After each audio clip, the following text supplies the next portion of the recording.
The St. Louis Cardinals bats go silent again as they fall to the Mets. Plus, what are the latest opening day roster projections looking like? This is Locked On Cardinals.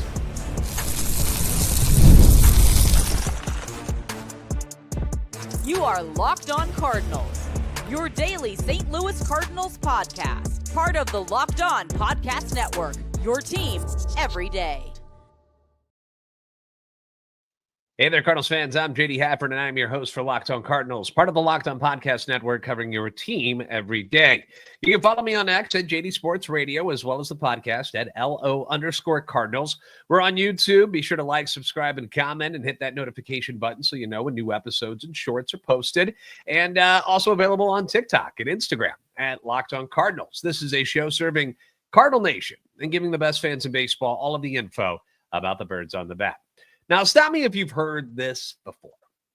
The Cardinals offense, PU, stinks. Because it did today. And I know that these games don't necessarily count. 17-7. They won the Grapefruit League in 2023. Then went on to finish in last place in the division. I know that. But isn't it more fun to win no matter when it happens? And isn't it more fun to actually hit the baseball and score runs no matter when it happens? And on Wednesday, we got neither of those things from the Cardinals offense. The Mets had Paul Blackburn on the mound, seasoned veteran, a guy that I've been a big fan of for a number of years. For a couple of years now, I've said if the Cardinals can get a guy that, is a veteran guy that, a very Cardinal type of move, go get a guy who's a little bit older but still has a lot to offer. This was a guy that I always wanted them to go out and get when he was with the Oakland A's. Great arsenal of pitches, a lot of movement. And when he's on, he's really freaking good. He really is. Wednesday, he was really freaking good. He was tossing 4 perfect innings before they pulled him. Shouldn't say finally pulled him, but when they pulled him, struck out 2 in the process. The game was not televised, so I can't tell you exactly what was happening with each at bat, but the Cardinals were definitely being aggressive as I was listening to the broadcast. They were swinging early in counts for whatever reason. Blackburn's pitch total through 4 innings, 37 pitches. 37 pitches, 26 of them were strikes. The Cardinals made outs on the first pitch 3 times against him, which, if you're an everydayer, you already know drives me up a freaking wall. Now, being that it's spring training, maybe, just maybe, it's something that they were working on to see if they could, jump on a first pitch from Blackburn. But most of these guys that the Cardinals have in today's lineup are not good enough to be trying to ambush pitchers.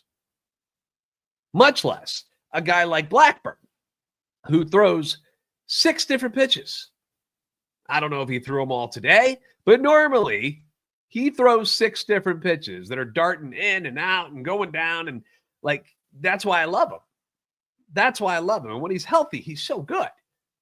Now, if you want to try to ambush, say, a closer or a reliever, one of those guys that throws 2, maybe 3 pitches, I can understand that. I really can. But I'll never understand it against a guy, specifically starters, that they face that has a lot of pitches, has a lot of variety. Because the odds are you're going to guess wrong of what the hell he's going to throw to you. Now, if he does throw a meatball right over the middle, yeah, swing. I get it. I understand that. Don't take a batting practice fastball for a strike just because it's the first pitch. They'll tell you, too, the first pitch might be the best pitch you get. Yeah, sure, it could be. But Mason Wynn's first at bat, fastball, outer half, he flies out. Similar pitch for Pedro Paez, who lined out to center field. Now, granted, Pedro, Petey, 102.3 off the bat, so no cheapie. He lined out to center field, smacked it pretty darn good. Then there was a cutter on the hands of Brendan Donovan. Cutter inside. Grounds out to first base. Why are we swinging at that? Why is that the pitch? I guess you got fooled. I don't know. But it didn't really matter. To be honest with you, I'm just nitpicking here because these are spring training games and we got to talk about something. And those are things that bother me. But it didn't really matter because the guys, when they did swing today, first pitch, fourth pitch, whatever it was, it didn't really matter because they weren't finding holes anyway. It was one of those days. So I guess my question is, when is it too early to start worrying about some of these guys? I don't want to jump the gun or anything. I know it's March 12th. We're not even to St. Patty's Day yet. Should we be freaking out yet? I don't think so. But real games are starting in 2 weeks. And some of these guys have found very little success. I just want to see some sort of positivity for some of these guys that have been struggling. We're seeing it out of Nolan Gorman now, which it makes me happy. I like to see that he's taking better at bats. We're not seeing, the power numbers or anything blow up yet. He's only got one thus far, but we're seeing the strikeouts drop, which is great news. Mason Wynn goes over 3 today. His batting average is now under 100. He's batting 94 this spring. And he's walked only 3 times, but he struck out 10 in 32 at bats. That's 31% of the time. If we're going to make fun of Nolan Gorman and bitch and moan about his strikeout rate, you got to look at what Mason Wynn has done this spring and go, yo, aren't you our leadoff hitter? You can't be doing that. I mean, these are not exactly leadoff hitter type of stats, are they? And I've seen people discussing whether or not he should be batting leadoff. Maybe he shouldn't.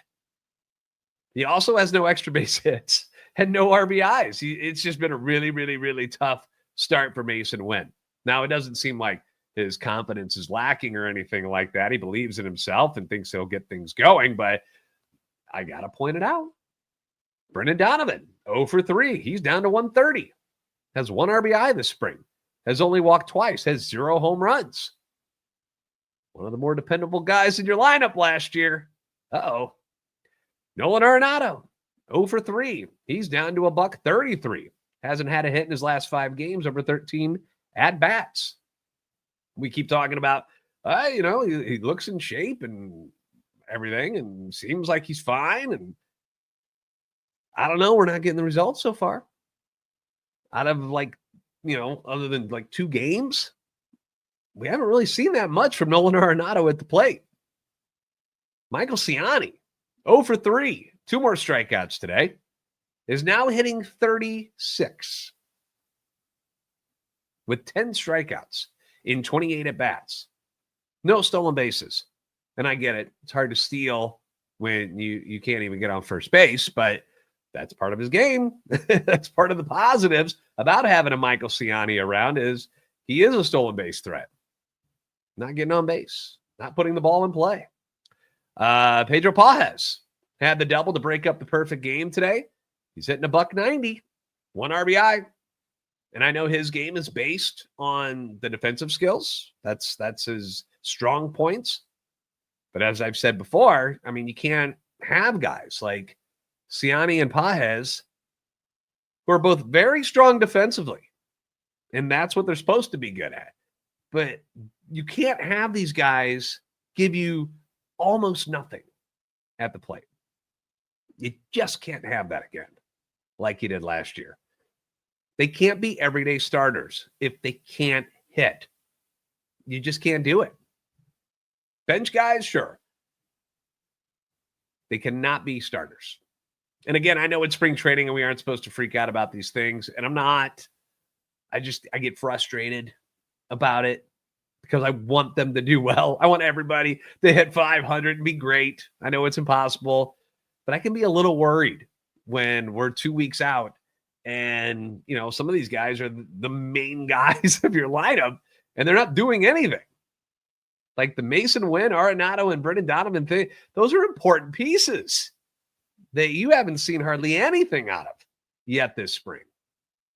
Now, in the next 2 weeks, they could get hot as lava and go on a tear and be amazing starting opening day. Cool. But they haven't done it yet. So that's why we bring it up. And then you've got some guys, like I mentioned, Ciani, Pajes, who weren't very good last year with the bat. and are struggling again. And it's hard not to have a little PTSD about it all. You know, I'm glad Gorman is progressing, but we aren't seeing anything great out of him yet. Jordan Walker's been hurt, so it's hard to get upset with anything he's doing. But, you know, these are all the question marks coming into the season are still the question marks. There's nothing we've seen from the offensive guys yet that, you know, were not good last year, and we're hoping we'll bounce back this year. So far, none of them have really bounced back yet. So makes me a little nervous. I'm again, not freaking out. Just saying. A guy who didn't do too shabby today, though, Miles Mikolas. We're going to talk about him and the pitching performance today because those guys, pretty good. We'll get into that next on Locked On Cardinals. Looking for a snack that's both delicious and nutritious? I'll stop you right there because we got one for you. Crack into a good source of protein with wonderful pistachios. One of the highest protein nuts. Each 1 ounce serving has got you covered with 6 grams of protein, giving you over 10% of your daily value. Plus, they're packed with fiber and better for you unsaturated fats, which will help you stay feeling full longer, which anybody who's working on diets knows that as soon as you hear that, the rumble, you're like, oh gosh, I got to go put something in my body. And wonderful pistachios is a great way to hold you over until that next major meal. I prefer the no shells variety. Less work is good for me. Grab a handful, you throw them down, you're on the move once again. Always trying to get more protein when it comes to working out, being in shape, building muscle mass. And if you're going to snack, do it the right way with wonderful pistachios. They make it super easy to get that quick protein boost that you need. Plus, they'll provide you with all 9 essential amino acids. So get snacking and get cracking with the snack that packs a protein punch. Visit wonderfulpistachios.com to learn more.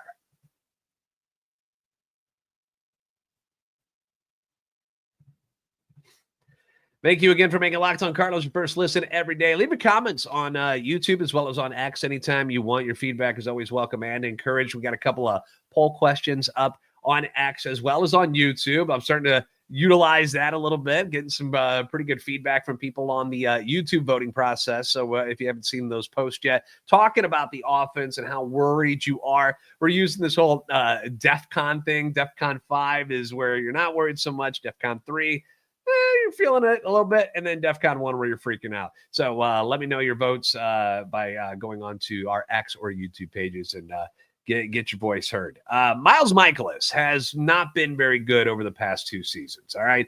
I am one of those people who has torn him to shreds on this podcast because just look at the numbers. They just haven't been good. Miles will be the first one to tell you he hasn't been good. He's a very hittable pitcher who is around the zone so much that it hurts him. It's to his detriment because his stuff isn't elite stuff and doesn't move enough to miss bats. And if they don't hit it hard, that's the problem, is that like they don't miss the bat altogether. Even if they don't hit it hard, it seems to find grass. Like he has some bad luck, it seems to me, just eyeballing it. I don't have stats on like soft contact hits, but Miles, every outing, it seems like he gets shredded by little bloopers and dinkers that, like, if the shift is on, it'll go just to that portion of the grass where nobody can get to it, or it just floats over the infield. Like, it's just little things like that. And then one big bomb later, and it's 3-4-0, and then you're in trouble. Even when he makes good pitches, like it just seems like they drop in somewhere. So again, sometimes could be just bad luck. A lot of times, really, it'd be his fault. He would catch too much of the plate. His location would be off and he'd get burned by it. He's always going to give up hits. Like he's not a no-hitter type of guy because he doesn't strike enough people out. But I still will say, when he's right, and if you catch Miles Mikolas on a day where he's feeling really, really good, the location is where it needs to be. He's one of the more fun pitchers to watch on this staff because he is a pitcher. He's not a thrower. He can't gun it past hitters at 99 and 100. He doesn't have a wipeout slider. He doesn't have like a vanishing splitter or some amazing changeup. He just has to hit his spots to be successful, and he knows that. And Wednesday was a good day for Miles. He was hitting his spots for the most part. 5 innings, 5 hits. Like the whip is always going to be a little high because of the hits. Doesn't walk a lot of people. He did walk one today. 3 strikeouts, gives up the 1 run. And he did it against a lot of the Mets' top guys. You know, their main dudes were in the lineup today. Lindor, Soto, Alonso, Vientos, Marte, Winker. By the way, is Jesse Winker a sneaky fantasy guy this year? I don't know if you've noticed, but I've seen him batting cleanup a few times already this spring, where they go Lindor, switch hitter, Soto, lefty, Alonso, righty, back to Winker, a lefty. And I'm sure that's going to be against right-handed starters. I doubt it'd be against the lefties, but sneaky guy sitting behind the big 3 in the Mets order. So just kind of putting that out there for my fantasy people. But I want to give credit to Miles Mikolas today. Had a good day. Had a good day for Miles, and you love to see it. You know, I love the positivity that we can get, especially after the absolute poop show that we got from the last 3 starters, and Palante, Gray, and Fetty, who probably all woke up the next day after they pitched with stiff necks from having to turn around and watch their pitches get laced all over the yard the last 3 games. It's been really, really rough for those 3 guys. So Michael is coming in, throwing strikes, getting people out. Good for you. Good for you. Big shout out to Tekoah Roby, who came in relief today. Goes 2 innings. He strikes out 4. Granted, he only faced Alonso out of kind of like the big hitters that were still in the game at the time, but got him to ground out. But impressive numbers. Impressive numbers after a rough outing for him. His last time out. Roby this spring is now at 9 innings, 3 earned runs on 6 hits. One of those was a home run, which was in the last outing. Has hit a guy, 2 walks, but he's tied for the team lead in strikeouts with Jojo Romero at 10.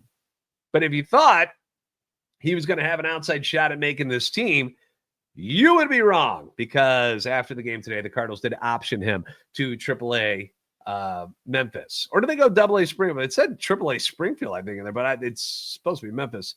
I'm pretty sure it's Memphis. Anyway, I know some fans wanted to see him as perhaps a reliever with the big club this year, but I've always been for keeping him on his path as a starter.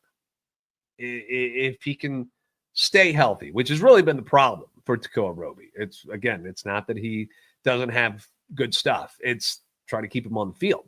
But if you keep him healthy and he comes in with the stuff you've seen him with this spring, like how good of a combination, if you keep him as a starter, would it be if you could roll out in 2 years Quinn Matthews, Tekoah Roby, Tink Hence, along with Palante, McGreevy, maybe Matthew Liberatore at the time. I mean, that's a lot of really good young arms that could make up the Cardinals starting rotation. But we'll see. We'll see. John King also had a shutout inning today. Other than his 1 rough outing against the Marlins, King has been steady.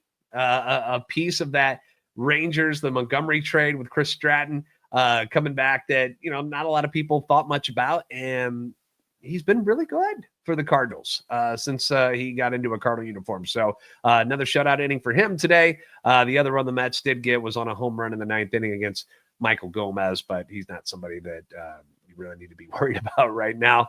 So who should you be worried about right now as far as like who are the guys that are going to be on this opening day roster? Who is projected to be on this opening day roster after today? I'm going to tell you what one reporter thinks. That's next on Locked On Cardinals. Get the supplies you need from the site made for the skilled trades. Supply House. Whether you're in plumbing, HVAC, or electrical work, Supply House is the reliable way to order products online. Their easy-to-use website. It's packed with helpful resources and the latest product information to help you get the job done right. Plus, with a complete inventory of over 200,000 parts from 400-plus top brands, you're going to find exactly what you need. It's going to get delivered fast from coast to coast. Now, if you need help with an order, they've got you covered. Supply House offers expert support and industry-leading service, so you'll always talk to a real person. Not a robot, not an automated machine, not AI, a real person. And for trade pros looking for an extra edge, their free Trade Master program offers exclusive perks like a dedicated phone line, free shipping, and discounts on every order. Thousands of skilled professionals are already taking advantage. Now it is your turn. Join the Trademaster program today at supplyhouse.com/TM and start ordering plumbing, HVAC, and electrical supplies with just a few clicks. Plus, use promo code SH5 for 5% off your first order. That's supplyhouse.com.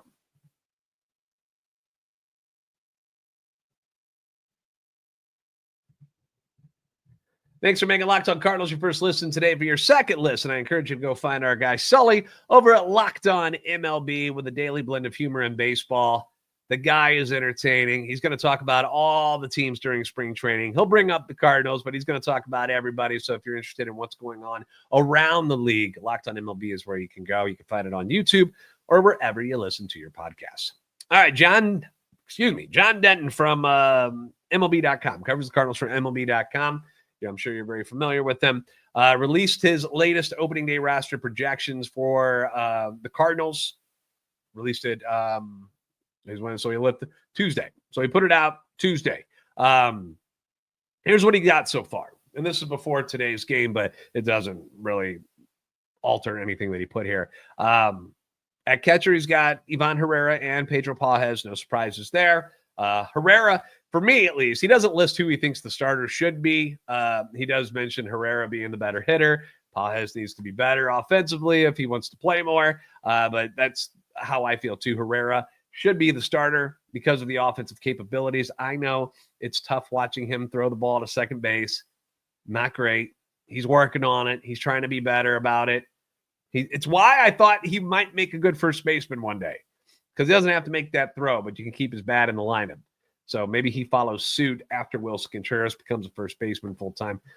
That's way down the road. But anyway, first base, he's got Wilson Contreras. Second base, Donovan and Gorman. Third base, Arenado. Shortstop, Wynn, so no surprises there. By the way, Gorman 0 for 3 in today's game, but no strikeouts. No strikeouts again. In the outfield is where we get, I guess, our first eye-opener, if you want to call it that. But Lars Nootbaar, Jordan Walker, when he's healthy, which by all reports, he's getting better, going to be fine. And then Victor Scott II. Victor has outplayed Ciani by a landslide. Go look at the stats. He's hitting 320 this spring. He's got 6 walks. He's got 5 stolen bases. His OBP is at 452. Ciani's batting 36. It's over. It's a knockout. He's earned it. Then at DH, it's Alec Burleson. Now for the bench spots, I'm proud to say he's got some cool names listed here. Jose Barrero, Luken Baker, Matt Koperniak. All 3 of them he's got on this roster. And that would be along with, Gorman, Pages. So he's actually got 14 position players listed. 13 is what they're probably going to carry. So we'll see what happens there. But pitching staff, Sonny Gray, Eric Fetty, Andre Palante, Miles Mikolas, and Steven Matz. No McGreevy. Even though he's pitched very, very well this spring, he's got him starting at AAA Memphis. I would personally rather see McGreevy pitching in the big leagues this year. But as I brought up yesterday, if you do that, it's all righties in your rotation, which is something that maybe the Cardinals would like to avoid. Most teams don't want it that way. Like, you wouldn't want all lefties either. And you already got 3 lefties in the bullpen. If you put Matz in the bullpen, that gives you 4 left-handers. So I wonder if that's part of the process here. And they're like, well, maybe that's not such a great idea. Bullpen. He's going with Ryan Helsley, Jojo Romero, Ryan Fernandez, Matthew Liberatore, John King, and then he's going to go Chris Roycroft, Gordon Graceffo, and Riley O'Brien, which gives them 13 pitchers, which, like I said, 14 position players, 13 pitchers, 27. You're only allowed 26, so someone's going to have to go. It'll probably come down to Barrero, Baker, and Koperniak from this list. Barrero has done basically everything you've asked him to do. He can play infield. He can play outfield. He's a right-handed bat. He gives you speed. He shows you power. It's hard to not have Barrero on this roster. Luken Baker has been one of your best hitters all spring. I know that he can't play anywhere but first base and DH. I get that. But a right-handed slugger off the bench, considering how many lefties you've already got on this team, something that could be quite useful. And then you got Koperniak. He's an outfielder, left-hander. He's done well this spring. But I feel like if I had to pick one of those three that had to start at Memphis, I'm going to go Koperniak. He hasn't done anything wrong, except he doesn't hit right-handed. So that would be where I'm at on this. But what do you think of his roster? Leave your thoughts and your comments down below, and we can discuss it. Thank you guys for making Locked On Cardinals your first listen every day. If you haven't already, give me a follow on X at @LO_Cardinals and at JD Sports Radio. You can find us on TikTok at Locked On Cardinals, as well as Instagram. Like, subscribe on YouTube, help our channel and our love for the Cardinals grow. You guys are the best fans in baseball for a reason, and we'll check you out next time on Locked On Cardinals.